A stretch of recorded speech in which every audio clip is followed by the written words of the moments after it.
ദുരന്ത ഭൂമിയിൽ തിരച്ചിൽ 4-ാം ദിനത്തിലാണ്. ഉരുൾപൊട്ടലുണ്ടായ മുണ്ടക്കൈ ചൂരൽമല ഭാഗങ്ങളിൽ മരണം 316ആയി. ഇനി 298 പേരെ കണ്ടെത്താനുണ്ടെന്നാണ് അനൌദ്യോഗിക കണക്ക്.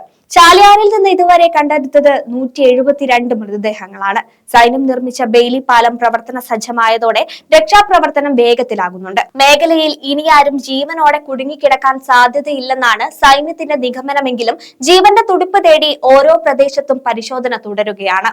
സൈന്യവും NDRF-ഉം സംസ്ഥാന സർക്കാരും വിവിധ സന്നദ്ധ സംഘടനകളും നാട്ടുകാരും സംയുക്തമായാണ് തിരച്ചിൽ നടത്തുന്നത്. കാണാതായവരിൽ 29 പേർ കുട്ടികളാണ്.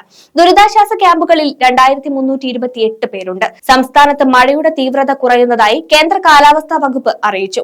ന്യൂനമർദ്ദ പാത്തിയിലൂടെ സ്വാധീനവും കുറഞ്ഞു.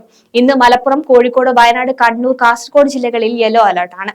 മറ്റു ജില്ലകളിൽ ഒറ്റപ്പെട്ട മഴ സംബന്ധിച്ച ഗ്രീൻ അലർട്ടാണുള്ളത്.